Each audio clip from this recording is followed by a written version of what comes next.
cat behind me is TJ, and although he's only been at Big Cat Rescue for about 2 years, he's a favorite for the volunteers, and he's also a favorite for a lot of the guests that visit.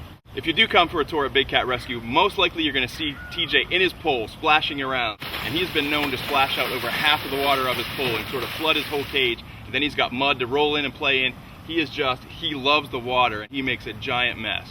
He came from a breeding facility about an hour north of Tampa, and he was one of the last cats there. When the facility got shut down by the USDA, a person was actually killed by a tiger there.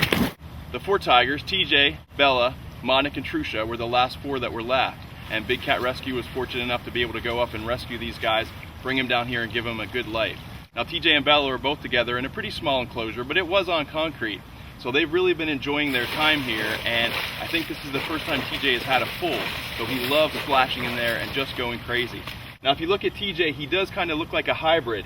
He's a very pale in color. He's got sort of the ruff of a Siberian or a Morian tiger, but he's, probably a crossbreed with a Bengal. We're not really sure. He does have a few white patches, and we do know that this facility was breeding for big white tigers. And a lot of times to do that, you have tigers that are inbred, and they're also hybrids between the Bengal and the Siberian tiger. TJ's been neutered since he's been here. It was quite a handful to sedate a big cat like this and neuter him, but he's much happier. He was a very aggressive cat, and he has seemed to calm down a little bit. He does love his neighbors. He's right next to Bella. At times they're together. Sometimes they play a little too rough, so sometimes they're separated. He enjoys doing operant conditioning, and I'm usually the trainer for him, and he'll do certain behaviors for reward.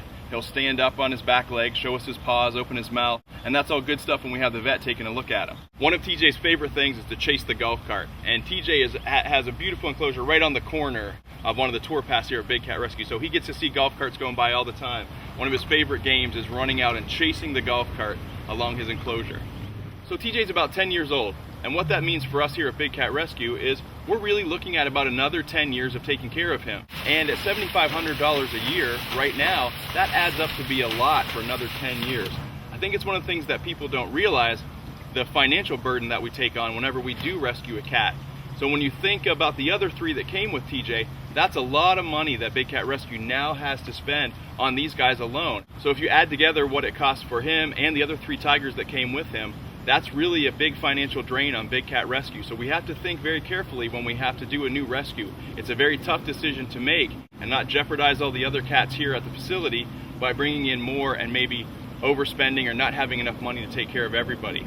So a lot of times when we get the questions, why don't you rescue more cats? That's the main reason. It does cost a lot to take care of them, and our budget's already at almost $1 million a year. So it's a really tough decision when we have to bring in a new cat, and even worse when we have to turn one down. But TJ is here. He's very happy. From the moment he got here, he hopped out of his transport cage, ran into the grass, rolled around in the grass for hours, jumped in his pond. He has really been a happy cat, and he's one of the cases that it makes you feel so good that we were able to bring him here and really give him a good life. So I hope you enjoyed meeting TJ the Tiger here at Big Cat Rescue. If you want to see him in person, come on out and take a tour. He's a really cool guy.